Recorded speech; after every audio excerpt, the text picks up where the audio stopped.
Galerinha do nono ano, bom dia a todos. Vamos iniciar a nossa aula de hoje. Nós vamos estar, hoje é a nossa aula 1, né? A primeira aula dessa apostila que vocês acabaram de receber.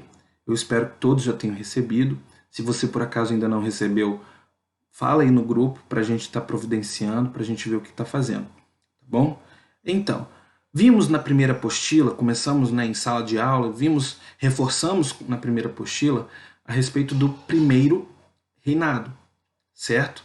Do período em que Dom Pedro governou o país, né? Desde lá, né, aqueles processos, o contexto até o Brasil ficar independente, até o momento em que ele se tornou imperador do Brasil e até o momento em que ele acaba renunciando o poder, né? Então, como o texto vai dizendo aqui, ó, como Dom Pedro de Alcântara era menor de idade, né? Dom Pedro, aqui eu estou falando de Pedrinho, então, só para vocês entenderem, Dom Pedro aqui, Pedrinho aqui, filho de Dom Pedro I. Então, Dom Pedro I ele vai precisar, como nós falamos na última aula, ele acaba, depois de tantos problemas, depois de tantas revoltas, de tanta impopularidade, ele acaba renunciando ao poder e como tinha também problemas em Portugal a serem resolvidos com o trono português, ele acaba tendo que voltar para lá. Porém, o filho dele, Pedro de Alcântara, era menor de idade. E ele não podia assumir, né? O certo não é o filho dele assumir, então ele não podia assumir. Então o que vai acontecer? Olha lá. Como Dom Pedro de Alcântara, o Pedrinho, era menor de idade, de acordo com a Constituição brasileira, o trono passou a ser ocupado por regentes, os quais deveriam governar até que o imperador completasse 18 anos. Então a ideia, pessoal, era nomear regentes que governasse o Brasil até que o imperador, né, até que o filho de Dom Pedro I atingisse a maioridade, completasse os 18 anos e ele pudesse finalmente, então, assumir o lugar de seu pai. Então, chamaremos esse período de período regencial, que é o período da história do Brasil onde o Brasil vai ser governado por regentes e não por um imperador ou por um rei, né? Como até então era Dom Pedro I. Porém, como ele precisou abdicar do trono, o filho dele era muito pequeno, tinha acho que 5, 6 anos, ele não poderia assumir, ele não tinha condições de assumir. Então, iniciará aí o período regencial. O período regencial durou até a maioridade antecipada do imperador Dom Pedro II em 1840.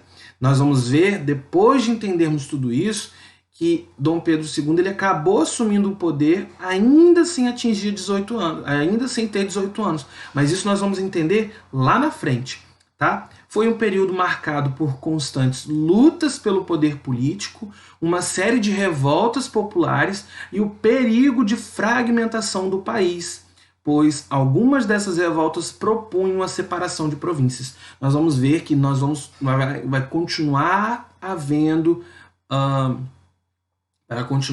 aí revoltas querendo a independência de certas províncias, né? Então, o Brasil correu um sério risco de se fragmentar, de se separar, de se dividir, né? Mas nós vamos ver que acabou não acontecendo. Então, quais são os grupos políticos no período regencial? É importante a gente entender isso. Logo após a saída de Dom Pedro I do Brasil, a camada dominante que participara ativamente do processo de abdicação dividiu-se em diferentes grupos políticos. Então, aquele grupo que participava da política no Brasil enquanto Dom Pedro I estava, ele acabou se dividindo. Então, quais são esses grupos? Primeiro, nós teremos os liberais moderados, também conhecido como chimangos, tá certo? O grupo era formado pelos ricos proprietários de terra e de escravos e pelos grandes comerciantes, principalmente de Minas Gerais, São Paulo e Rio de Janeiro. Então nós vamos ver liberais moderados, a grande elite, né? Os grandes ricos ali que eram proprietários tanto de terra quanto de escravos e eram predominantemente de Minas Gerais, São Paulo e Rio de Janeiro. O que esses liberais moderados defendiam? Defendiam a ordem social e jurídica estabelecida pela Constituição.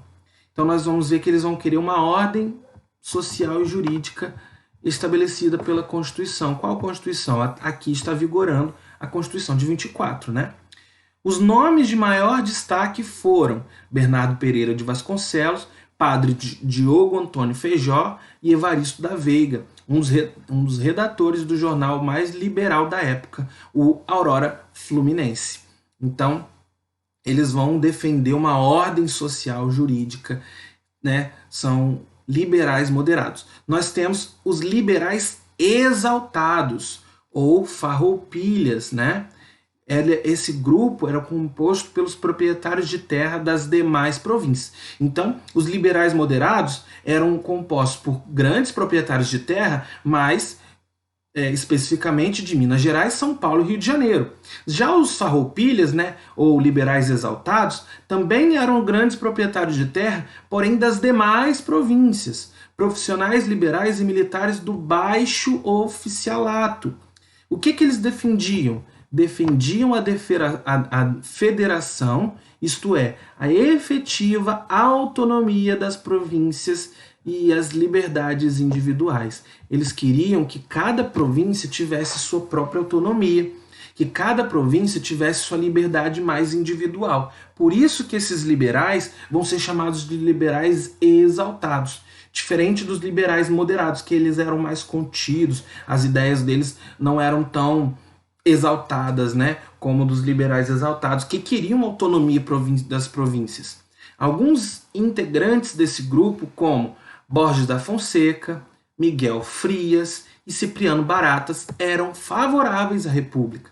Esses liberais eles eram tão exaltados que eles eram até favoráveis à República, né? Vou até marcar aqui. Por quê? Eles eram favoráveis que acabasse com o império, né, com a monarquia do Brasil, e se instaurasse uma república onde todos pudessem votar para um líder governar o Brasil, né, de tempos em tempos.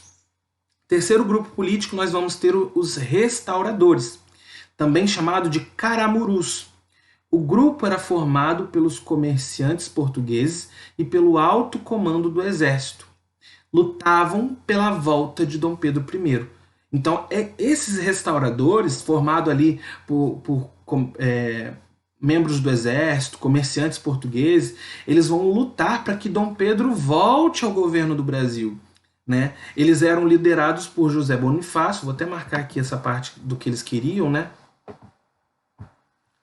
Eles eram liderados por José Bonifácio, porém é um grupo que logo vai se desfazer com a morte de Dom Pedro I.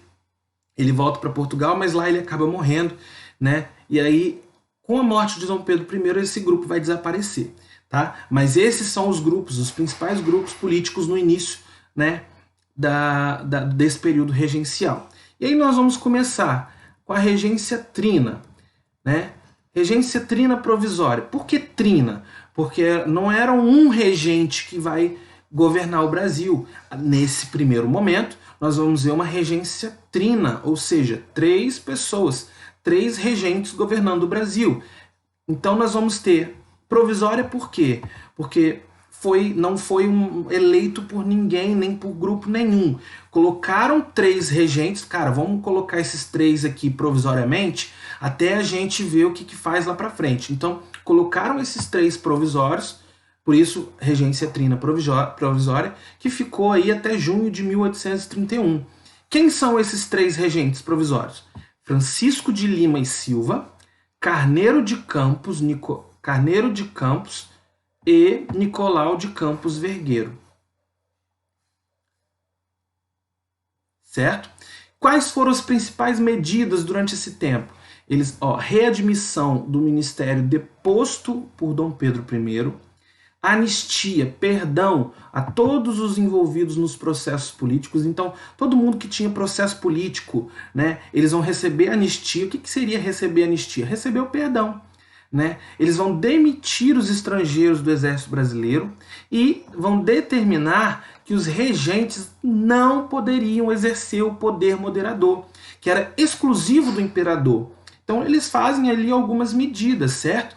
E entre eles esse ponto principal, porque eu lembro que eu falei com vocês que o poder moderador é o que vai trazer mais impopularidade para Dom Pedro, ele vai se tornar cada vez mais autoritário, justamente por se meter, intervir nos outros poderes. Já com a regência trina provisória, esses três camaradas aí, eles vão determinar que os regentes não podem exercer esse poder. Esse poder só é exclusivo do imperador, certo? Passado esses tempos aí da regência trina, vai ser votada ali a regência trina permanente, que vai ficar governando durante uma média de 4 anos. Quem que vai ser quem que vai governar o Brasil nesse período? Brigadeiro Francisco de Lima e Silva e os deputados José da Costa Carvalho e João Braulio Muniz. Então, quais são as principais medidas durante esse tempo dessa regência trina permanente? O Ministério da Justiça, Padre Diogo Antônio Feijó, proibiu o ajuntamento noturno em ruas e praças. Olha aí, vai proibir que eles se ajuntassem durante a noite, né? Vai haver a criação da Guarda Nacional, organização paramilitar com civis de alta sociedade, que passam a ser chamados de coronéis. O surgimento dos coronéis. Os coronéis vão ser muito visíveis, principalmente depois que o Brasil se tornar uma república, né, a partir de 1889. Né? Esses coronéis vão dominar a política brasileira, mas então começa a surgir aí, né, os civis da alta sociedade. Nomeados pelo poder central, eram, portanto, corporações articulares de cidadãos armados e fardados e que não faziam parte da polícia, e nem do Exército Nacional. Qual era o objetivo dessa Guarda Nacional, então? Reprimir motins e levantes. Representava a política regressiva no governo. Então, o padre ele proíbe ajuntamentos noturnos, cria ali a Guarda Nacional e também vai criar aqui um ato adicional de 1834. O que é esse ato adicional? É uma lei que decidiu que a capital do Império, que era o Rio de Janeiro, a capital do Brasil, que era o Rio de Janeiro, tornava-se município neutro. A transformação da regência... Então, primeiro, nós vamos ter a capital no município neutro. O que o ato adicional de 34 vai fazer? Vai transformar a regência trina em regência una, ou seja, a partir do ato adicional de 34, nós vamos ver apenas um regente e não mais 3. A manutenção da monarquia unitária, né, que vem de encontro com a regência una. Então, manutenção da monarquia unitária, centralizada e do poder moderador. Né, manutenção de forma autoritária do Estado monárquico. O que está dizendo aí? Que quem está no poder, né, devemos manter um regente, né, uma monarquia unitária, centralizada, porque o poder tem que estar centralizado em uma pessoa e com ela obtendo o poder moderador. Porque quando se tinha ali a regência trina, não tinha o poder central numa pessoa só, era um poder dividido ali em 3 pessoas. Então o ato adicional vai trabalhar isso, ok? E aí aqui a gente finaliza a aula de hoje. Nós não vamos ter atividade ainda. A atividade vai ser ao final da segunda aula, porque aí na aula que vem nós vamos falar dessa regência una que vai acontecer, a una de Feijó. Então nós vamos falar sobre essa regência una, tanto de Feijó quanto a de Pedro de Lima, de Pedro de Araújo Lima. E aí a gente faz as atividades no final da aula 2. E aí quando iniciarmos a aula 3, olha lá, ó, na aula 3, que nós vamos falar sobre a primeira parte do segundo reinado, aí a gente fala sobre o segundo reinado na aula 3, não faz atividade na aula 3, continua falando sobre o segundo reinado na aula 4, e aí fazemos atividades no final da aula 4, certo? Se vocês forem acompanhando a gente, as nossas aulas certinho, não vai ficar puxado, tá bom? Então, nesse primeiro dia de aula, só explicação. Se você tiver dúvida quanto a algum conceito, quanto a quanto a algum dado ofertado, pode me perguntar. Nós teremos então, aí na semana que vem, na segunda aula, eu explico mais o conteúdo e dou atividade. Na terceira aula, eu prossigo no conteúdo. E na última aula desse mês, né, eu finalizo esse conteúdo, dou continuidade, na verdade, e finalizo as atividades. Tudo bem? Qualquer dúvida, vocês fiquem à vontade de me perguntarem. Hoje, então, não tem atividade, é só explicação. Ok? Até a próxima aula. Então, fiquem com Deus.